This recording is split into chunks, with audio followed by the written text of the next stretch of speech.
What's up, fight fans? This is Kurt DeVille with Counterpunch Boxing News, and I have some new news concerning Andy Ruiz and Anthony Joshua. According to Eddie Hearn, the fight has been narrowed down to 3 different dates in 2 different venues. Although we know Anthony Joshua would prefer it in MSG, those are one of the spots. The locations, it could be in MSG on November 29th or December 7th, which is Madison Square Garden, and also December 14th in Cardiff, Wales. So, you know, these are the 3 dates we're working with. So 2 out of 3 ain't bad. More than likely, I think Anthony Joshua will get the final call, and I think he will go for the Gusto, which is Madison Square Garden.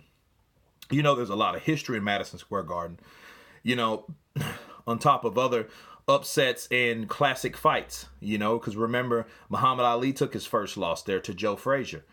You know, Anthony Joshua took his first loss there to Andy Ruiz Jr.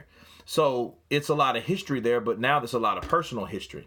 You know, I think it would be symbolic to go back to the place where it all began, you know, and I say all begin because Anthony Joshua, I think this is the rest of his career. A lot of times your career reflects on your losses, right?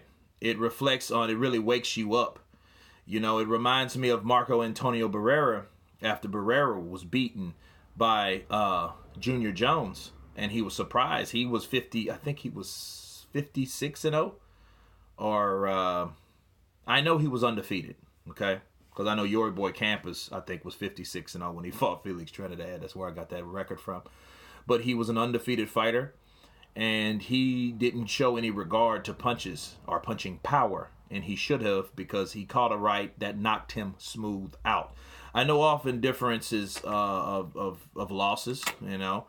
And a lot of people might argue, well, you know, he wasn't, you know, Joshua wasn't knocked out. Okay, fair enough. He did take an L, though.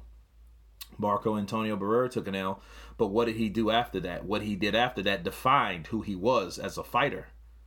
Okay, so he became one of the great Mexican fighters, and he learned a lot from that loss. So, you know, these 3 dates, along with these 2 venues, you know, Cardiff, Wales, you know, I don't really see the reference on why it should be in the UK. I know a lot of people would prefer it being British, would prefer it in the UK.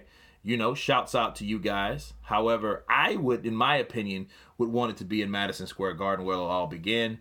And that just shows you that Eddie Hearn really still wants to push that fight and at least give Anthony Joshua an option. Like, hey, you know, we do have this particular date on December 14th for you if you care to choose that. And he'll give all the reasons why. You know what I'm saying? But it does look good. Joshua's been training thus far, as you guys seen. It looks like it's going to be exciting. You know, people are going to watch this closely.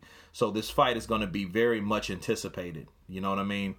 And all eyes is on this fight, you know, and we'll see when this develops what Anthony Joshua decides to do. It was a good thing that they did put this in the contract, you know, and that is evidence of having a good promoter, preparing for the worst. A lot of people don't do that, and they lose everything because they didn't prepare, you know, and that's really unprofessional and as well as arrogant. But I'm glad that Eddie Hearn was able to put this into play, you know, in the rematch clause in case something like this did happen. Anyway, you guys tell me what you think about the 2 locations, the 3 dates, Madison Square Garden in New York City or Cardiff, Wales on December 14th. Of course, guys, let me know what you think. Please subscribe. And you guys been Counterpunch. Peace.